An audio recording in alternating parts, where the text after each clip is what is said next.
Hey, this TK Irish. And yes, it is. It's Sunday. What's that mean? It means Camp Kennerk football conference information and update.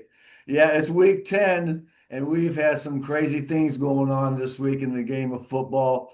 But I tell you what, nothing was more exciting than seeing the preliminary teams that were picked for the college playoff system. It's caused a lot of wrath and questions and excitement as well because some people think it's not accurate. Well, we'll fix that because we have Doug the neighbor here, our in-house resident, and this is week number 10 for our podcast here on November 9th, 2025. November 9th, 2025. I get so excited talking to you, Douglas. It's just, and then I have some coffee, and then, well, hell, jumping out of my skin, trying to say the right words. But Douglas, we had some exciting games this week. TK, good to see you. And yes, it's Sunday morning, November 9th, and week 10 of the Camp Kennerk College Football Conference. And I'd like to enjoy and invite all of our pals around the galaxy on a Sunday morning when every red-blooded male around the world is checking the box scores of his team. And we are doing the same. Now, do you have your coffee there? Right here, man. Liquid confidence at its finest. Oh, get up and go. Mm-mm-mm. Mm-mm-mm. Mm. Woo, So that was the one. that was the one. I'm ready.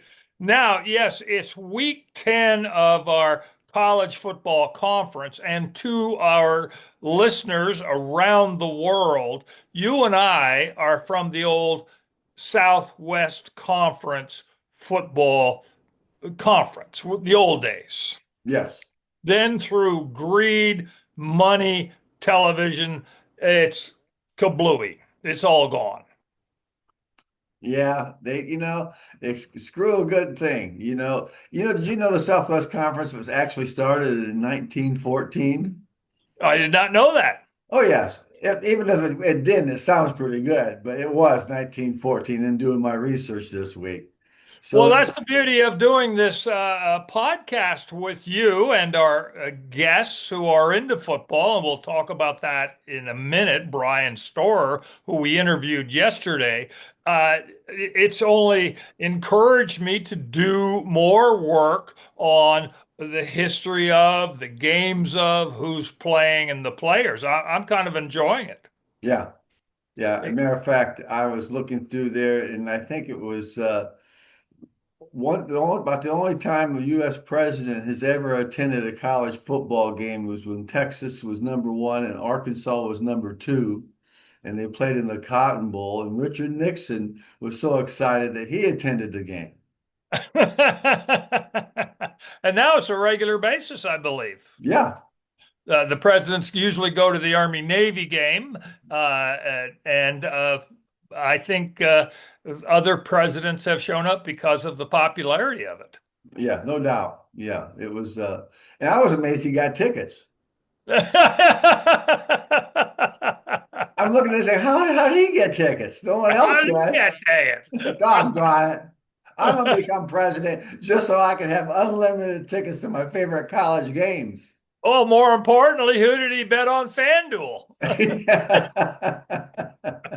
We'll never know, Douglas. We'll never know. State secret. Yeah. But he's got AI. He's got the Pentagon. He's got the national security people. He can do all of this stuff. And we're sitting here just going with the DTN numbers. Yeah. Yeah. You know, So so we, we're trying, but now informing all our friends around the galaxy, let's get into it. sounds great to me. Okay. Now, again, the you and I are of that school of the old Southwest Conference. Yes. Okay. Okay. Then they broke it all up. It's all goofy. But in our hearts, we still follow the teams and we call them the Camp Kennerk Football Conference. Very Okay. well named. I love that name. I love that name too. Okay, now starting out in Texas Tech out west and working east, Texas Tech is now in the Big 12, and they are now 9-1, and they played BYU. So now BYU was undefeated, but now they're 8-1, and they beat Texas Tech beat BYU 29-7. So they Yes. really put it to them. And then next week, Tech is playing University of Central Florida, who are 4-5. Now, coming east, TCU, Texas Christian University, they're in Fort Worth. They're in the Big 12, and they are 6-3, and they lost to Iowa State 20-17. So now, and Iowa State was 6-4. And then next, TCU is going to play BYU, and BYU's 8-1. Okay. Now, here's another example of the old Southwest Conference broken up. SMU is now in the Atlantic Coast Conference, and they're 7-3, and they beat Boston College 45-13. So Boston College is 1-9, and Yeah. now SMU is going to play Louisville next week is 7-2. Now, then again, back to Baylor down up in Waco. Uh, they're in the Big 12 and they're 5-4, and they beat University of Central Florida, who are 4-5, and they beat them 30-3. So they put a drubbing on them. Yeah. Whoa. They put okay. And then next week, Baylor is playing Utah, which is 7-2. Okay. Now let's get to Texas here in awesome Austin, Texas. They are in the SEC. Okay. Now Texas is 7-2, and they had a bye. Okay. So then, but they don't play again until next week, which is November 15th. And they're going to play Georgia, who is 8-1. So that's going to be a kind of interesting game Yeah. in the SEC. Now, the Aggies out in Bryan, Texas. Is it Bryan, Texas? College Station, Bryan, Texas. Yeah, I think they're together, aren't they? Yeah, sort of like Dallas Fort Worth. Yeah, yeah, something like that. I don't think I've ever been out there. But out in Aggie land, I don't think I've ever been out there. well, I can't help you on that one because I've been out there and it's very cool. They See? have the Aggie tradition. As a matter of fact, one of the huge traditions is the class ring you get in your I guess second semester of junior year, Uh-huh. and that's sacred. That's the biggest day of your career at A&M. They Oh, on campus they have a ring that is replicated, and it is probably 8 feet high. And so you could stand underneath the ring and get your picture taken. That's what a lot of people do. well, really, I did not know that tradition. I knew the 12th man tradition, the bonfire the night before the Texas game, the dog reveille, the marching band, the whole Texas Aggie thing. It's Yes. huge. But I did not know about the ring. That's Oh very yeah. interesting. That's huge. It really is. And my neighbor AP, her daughter is there at A&M. So she's every that time I talk to them, they're talking games and sports. Aggie stuff. Aggie stuff, and Aggie stuff. Yeah. Yeah. That's okay. They have their own language, so it's I go. Secret handshake, they do. voodoo talk. Yeah. Only other thing I know about College Station is Bryan. It's out near Brenham where the Bluebell ice cream plant is. Well, that's a good place to know, you know, as long as there's not any listeria or anything breaking out at the factory. This week. Anyway, let's get back to it. The Aggies are in the SEC, and they are 9-0, undefeated. Yes. Okay, and they played Missouri, who are 6-3, and I forgot to write down their score. Well, they won. That's what I remember, that they won pretty decisively. Yeah, my coffee didn't hit here. I'm going to have another sip of coffee. Mm. Yeah, I forgot to write down the score. But next week they're playing South Carolina. The game that's the Gamecocks, right? Yeah. The game South Carolina is 3-6. Now Rice and Oklahoma State, we have our opinions. Rice was the original cream puff in the Southwest Conference. If you knew you were going to play them, schedule them, that's an easy win. And they shouldn't be playing football. They're in our what we call a think league. Yes. Harvard, Yale, Princeton, Columbia, Stanford, Rice. Yeah. Brainy. We call that the Brainy Conference. Brainy conference. Don't Brainy. play football. No, just invent something. You know, Yeah. Go write some code. go right, code. I don't care. Just think, don't play football. Okay. And Oklahoma State, I never cared about Oklahoma State because the Oklahoma Sooners in Norman, and then they had Oklahoma State in Stillwater. I just never really cared about them. Yeah. So I don't follow them. We don't follow them in the Camp KENNERK Football Conference. Now, Arkansas, they are in the SEC and they're 2-7. They're having a tough year, and they lost to Mississippi State 38-35. Oh, yes, that was a heartbreak. Yeah, yeah. And next they're playing LSU, and LSU is 5-4. And then of course we've got Oklahoma, who is in the SEC, and they are 7-2, and they had a bye. They had Was, a bye. was it a So bye or not scheduled a game? I don't know. They won. They beat BYE. Well, that must have been a Donnybrook of a game. One heck of a game. Yeah. Okay. And next they're playing Alabama, which is 8-1. Yeah, that will be a ball game. Yes. So the Texas is playing Georgia, which is 8-1, and Oklahoma is playing Alabama 8-1. So that's kind of an interesting matchups there. Now, the teams that are close to our heart, Indiana. Excuse me. We'll get to Indiana. Notre Dame, which is an independent league, uh, that's your team. That's close Yes, to your heart. Okay, yes, they are 7-2, and they played Navy, which was 7-2, and they beat them 49-10. Notre Dame beat Navy 49-10. And then next week, Notre Dame plays Pittsburgh, who are also 7-2. So there's a game that they're each equally matched. yeah, So yeah. that'd be good. Now, my team, the University of Texas El Paso, they are in the Conference USA, and they are 2-7, and they lost to Jacksonville State 30-27. Okay, now goes back to that whole thing we've talked about scheduling and the problems of scheduling. You remember they played a Wednesday game, then they played another Wednesday game, then they had 2 weeks off and they had a Tuesday game, and then they had 10 days off and they played Jacksonville State, and next they're going to play Missouri State with another 10 days off. That's a pretty good gig if you're a player.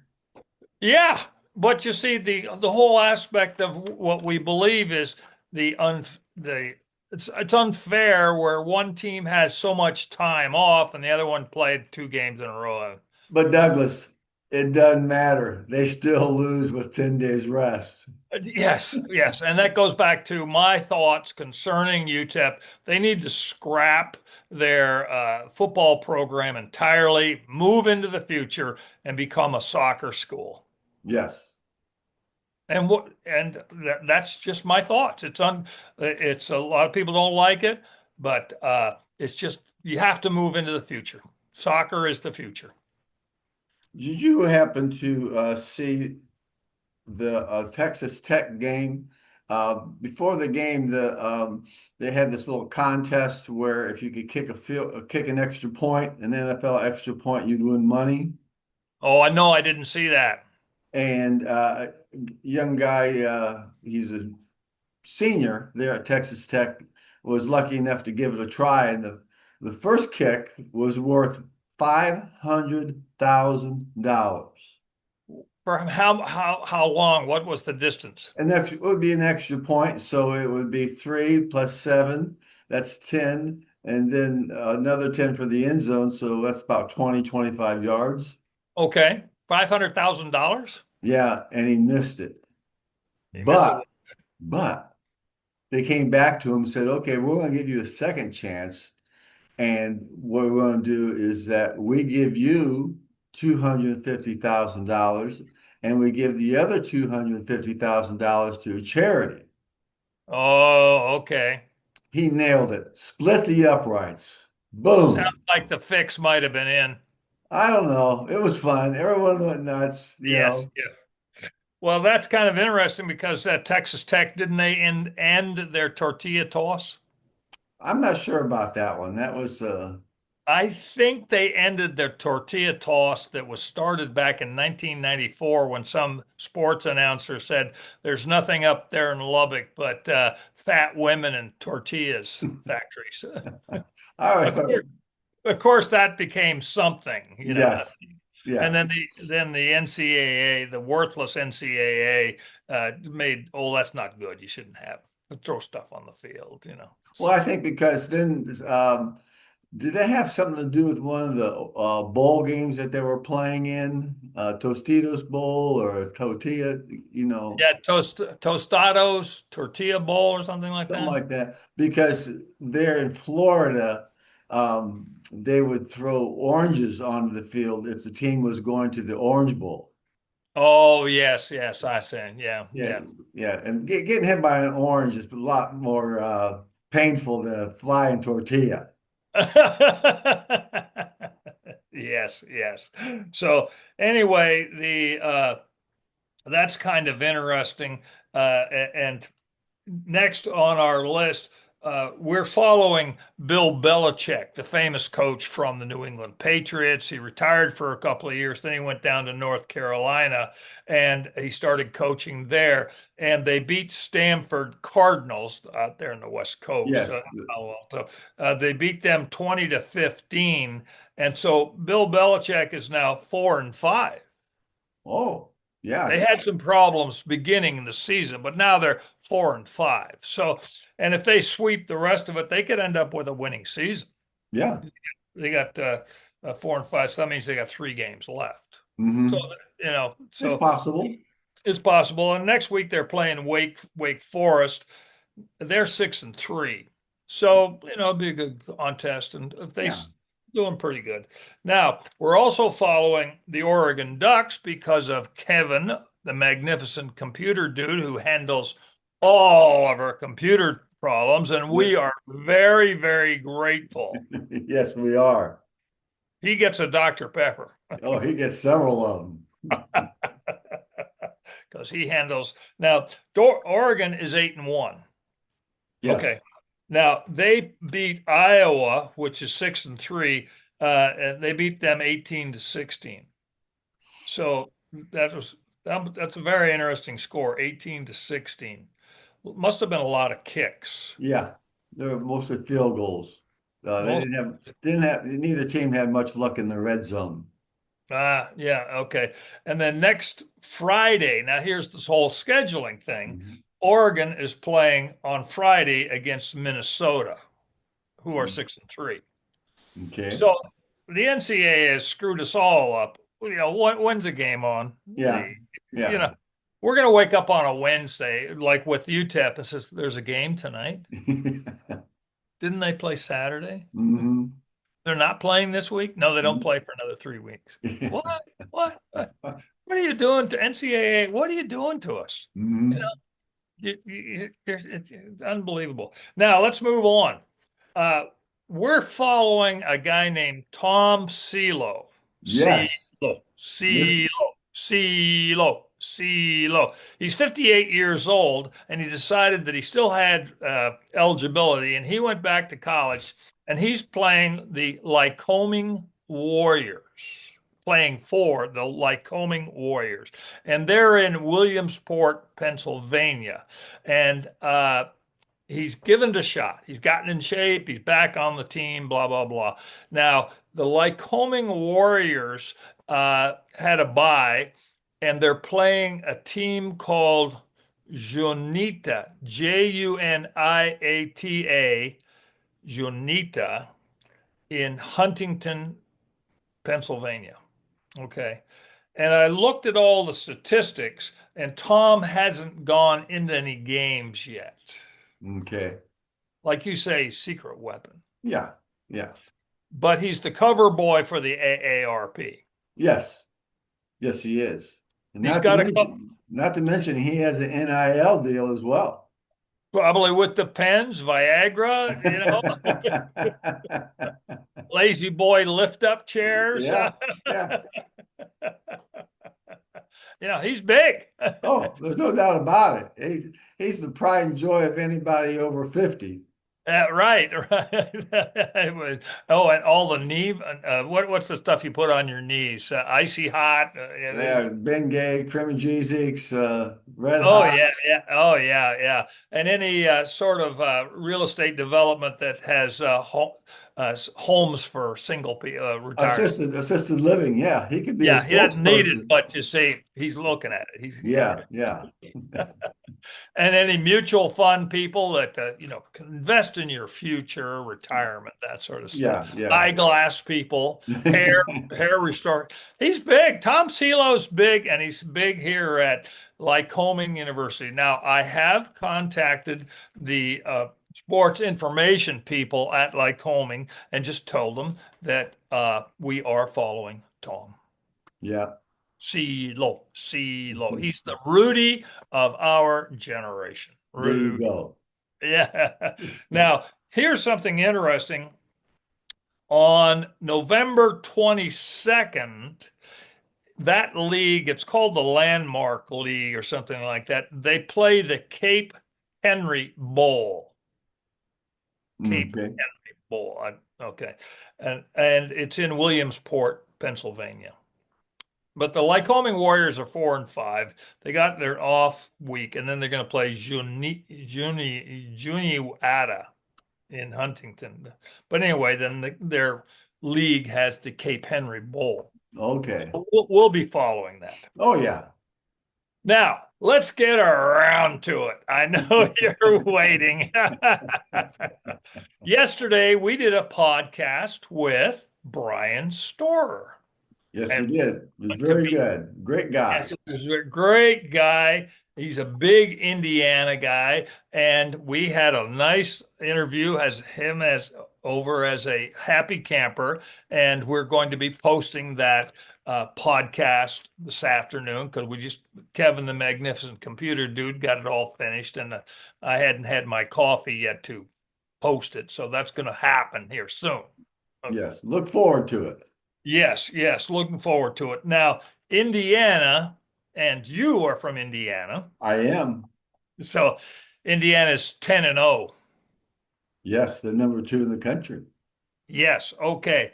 Now, they beat Penn State 27-24. In an exciting game, I saw the replay after we talked with Brian, and that catch at the end of the game was unbelievable. A comeback. That kid Mendoza is definitely Heisman Trophy candidate. The way he just mastered it all the way down, and the catch at the end. You Hoosiers must be very proud. Oh, we are. We are. But you got to remember, Penn State, it was a good ball club. They've had some internal issues with head coaches and new interim coaches coming in, but they were ranked number two in the preseason. In the So preseason. they Yeah. have the talent. They just have to get the someone in the driver's seat to push them in the right direction. But I don't count Penn State out one bit for the rest of the season after that game. Well, during the game, they were winning. Penn State was winning, and it Yeah, was that final drive that made it 27-24. yeah. So that Indiana won. So it was a darn good game, and the recap on Yahoo or excuse me on YouTube is exciting. It's just exciting to watch. They say So that should be one of the catches of the year, if not the century. yes, yes, absolutely true. Full extension, one toe down, unbelievable. All I can say is I know he wears a size 11, but if he would have wore a size 13, it would have been incomplete. True. And then Indiana's playing Wisconsin and next week, and they're 3-6, and after that's Purdue, who's 2-8. So the likelihood that Indiana could sweep the table is pretty darn good. Yes. Yes. And in the preliminary, I was doing some research looking around for the preliminary college football playoff standings and who's going to be playing where. This is all speculation depending on how the season ends, but they had Indiana to be had a bye the first week along with Ohio State.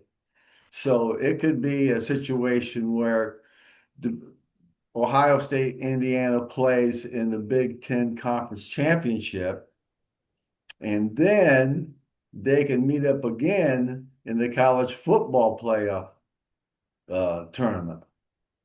Okay, now that's very interesting, TK. So in the Big Ten, is it two divisions, one division? It's two Well, divisions. I can't make it out because I think they have like 18 teams and they're called the Big Ten. So Yes. I think that's due to inflation. I think they went from 10 to 18. Tariffs, Yeah, tariffs. tariffs. That's what it was. Yeah.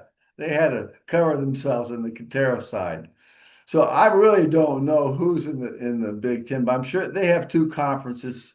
I don't know what they call it, East, West, North, South, Red, Blue, but they will see what happens.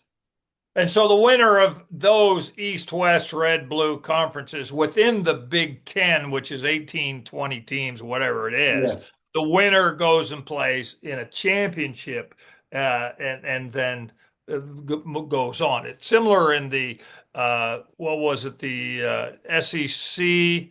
They've got an East, West or something like that, Yeah. something, right. I can't figure it out because they change it every week. Oh, they change it every week, and that's what's Mhm. confusing the fans. And then Mhm. the other aspect of, well, what channel is the game on, and do I have that package to pay for that? You Yes. know, it's just very confusing. Now, what's interesting is, and here's what's coming is once the season's over, we're going to have right like similar right now. We have three teams that are undefeated. We've got Ohio State that's 9-0, Aggies are 9-0, and Indiana is 10-0. So at the end of the season, if we have three teams that are undefeated, applying playground justice, the DTN numbers will indicate who is actually number one. Yes. Because you see, having the sports writers vote in the AP, the UPI, and the ESPN, whoever comes up with their rating, the Mhm. DTN numbers, where you have the total average yards per game plus points, gives you a number because football is all about moving the ball. Yes, it is. And it's going to be very exciting. I know I'm looking forward to see your predictions. Now, the question is, you've been very good at your predictions, but they're always after the game. Now, can we move things around here, Douglas? Let's sort of go, hey, I think predictions work better before the game. But hey, Now, it's your TK, it's your game, it's your rules. You keep up the way you want to keep it up. But now that's just a TK, little tidbit of information that I've been getting fed feedback. Like, D&T, oh man, he didn't really understand how predictions work. now TK, your Blarney's kicking in with your coffee. When I do my predictions, it's before the game. Oh, I missed that episode. And the reason I didn't do it this week is because we were doing that great podcast with Brian Storer yesterday. Yep. And it was going to go up just like this one. And so to our podcast listeners around the galaxy. This has been just a great time giving you this week's rundown of yesterday's game. Yes. and we look forward to and appreciate you listening. So that's what I got, TK. Go Well, Cowboys. Aaron, go Bra.